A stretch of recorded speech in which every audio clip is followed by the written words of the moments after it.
Man, we back. We back in the building. Man, shout out to everybody out there at the Core Plantation doing what they need to do to survive. Shout out to everybody in Vegas, all my siblings, everybody handling business. Shout out to you. Shout out to Philly.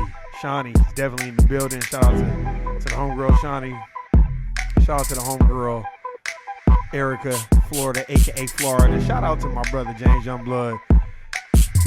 Texas in the building, and my brother Dave for No Compromise. Shout out to everybody out there that's handling business and doing what they need to do. Man, we're going to get into it. Fame and blackmail. Let's get it.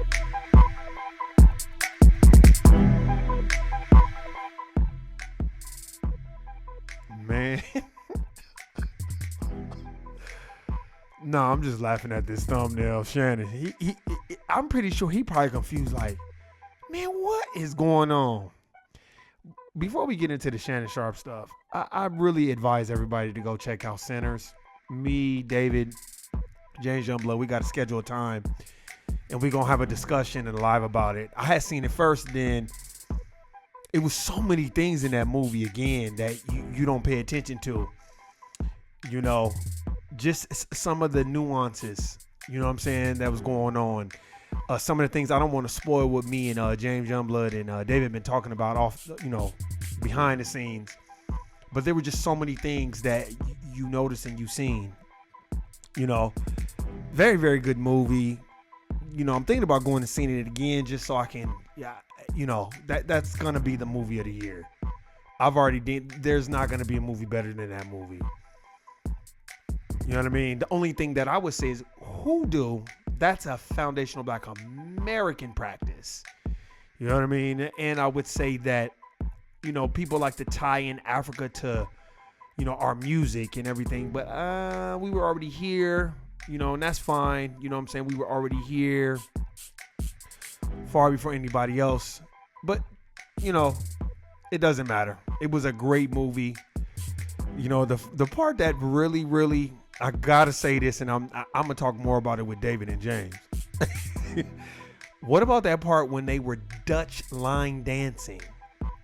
That was like Dutch dancing. It was like pilgrim dancing. And did you notice once everybody became acclimated, because I don't want to give away a lot of the movie, you saw a lot of buck dancing and samboing and cooning, and it reminds me of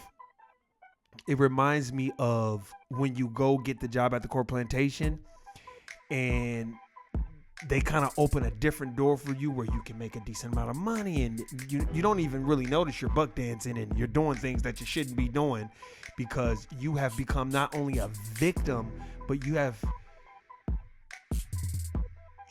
become the person that drinks the blue pill, and you were so ingratiated and integrated into their system, you don't even realize you're buck dancing to the beat of their drum. You gotta go check out that movie. I'm not gonna stop talking about it. It's a great movie. I like the twins, Smoke and Stack. I like how they played off of each other. I like that. I like how they really kind of didn't play no games when it came to stuff. I like the love and admiration that they had for each other. It just was a great movie. You know what I mean? There's things that I would have done. There's another thing too. I'm gonna say it in I don't want to give too much of away. The dominant society, and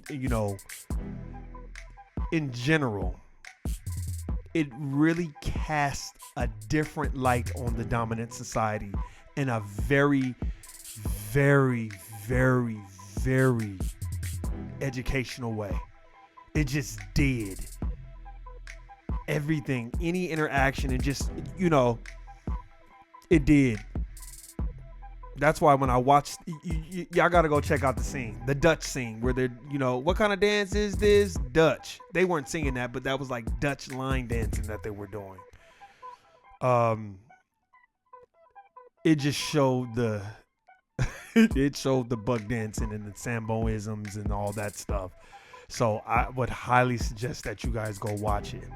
So I'm going to keep talking about it, probably every podcast, because it just was a phenomenal movie to me. And I think Ryan Coogler, he did a great job. That's the Ryan Coogler I'm used to seeing.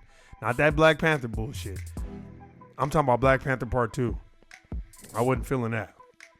But this movie, Ryan Coogler just need to go on and just start doing his own movies. And then just, you know what I mean, get donors. And because it was phenomenal. The way it was written, the music, the conjuring of energy and spirits, and the turning on of the melanin, and, you know, the high vibration of our music and how it translates. And you just got to go see, because I don't want to give the movie away, but there was just a certain scene where the vibration was so high, the dominant society, it was like they could see through walls. That's how high the vibration was. And what happens when our music is at a high vibration? What do? They tear it up. And they make sure it doesn't vibrate that high anymore. But anyway, go see the movie Sinners. Shout out to Ryan Coogler. Shout out to Michael B. Jordan and the rest of that cast. Now let's talk about fame. And let's talk about Blackmail. Now, I don't know what Shannon Sharpe thought was going to happen, but my brother, you've been famous for a long time. But it's almost like a person can smell when people are doing excessively good, like really good, and then that's when the hate comes out, because that's what that movie called. They call it hate, and I call this hate, because to me, Shannon Sharpe, for the most part, he don't really bother nobody. He just wants to do his job, make money for his family, you know, and that's it. And if you want, if you want to hang out with a woman or do what he do, that's his personal business. But this woman is taking it to a whole nother level, which means this is a setup, and there's somebody in his inner circle or people that he knows he's getting paper, and done sent some woman out. Remember that man did that shit to Kevin Hart? Set him up right away. Set him up and set him out. And I think this is the same thing that's being done to Shannon Sharpe. I think a lot of the powers that be don't like Shannon Sharpe, and I'm not talking about networks. I'm just talking about people in general. Because a lot of the times, the United States of America, this is just my personal perspective, the United States of America has socialized its American citizens that you base your success on another person's lane. So if this person has all the accoutrements and the cars and all that, then you feel like you're less than because you don't have what they have. Well, they have what they have because that's their lane, and they've worked hard to amass those accoutrements or toys or whatever you want to call it, right? And it is very difficult for you to stand in your lane, stand 10 toes down, and be confident about it, because the United States of America has made it where it doesn't matter how much you know and how many books you read. If you don't have no paper, then nobody gives a fuck. And to a certain degree, I understand that, because you got to pay bills, you got to take care of your family. But a lot of the times we base our success on, someone else. And I get it, because that's just natural, and that's what's been socialized in us. From sports, from going to school, from how a person is dressed and what they got on, what are those, and all this other stuff, But I think there's going to come a moment in time where people are going to start to smarten up. I don't think Shannon Sharpe's a dummy. I just think that he's a man. And when you a man and you got fame, you got a little bit of paper, girl trying to give you some action, you like, all right, cool, I'll take it. But what we need to start doing? Do a Bow Wow. Do a Chris Brown. No, NDA. Before we start text messaging or anything, you need to sign this NDA. And if you break this agreement, I will make sure that I sue you and prosecute you to the full extent of the law. Then these so-called people that want to be in your inner circle, they're going to think twice before they're trying to try you. And I feel like this is a digital lynching amongst, foundational Black Americans and Black men that belong to foundational Black American culture. You know what I mean? You're like, Warren, why are you saying that? Cuz, man, come on, man. It's only obvious. You got Bill Cosby. Then you had Cuba Gooding Jr. Then you got R. Kelly. Then you got Diddy. Now you got Shannon. Come on. And they feel like Shannon's a country bumpkin, so he's just going to settle.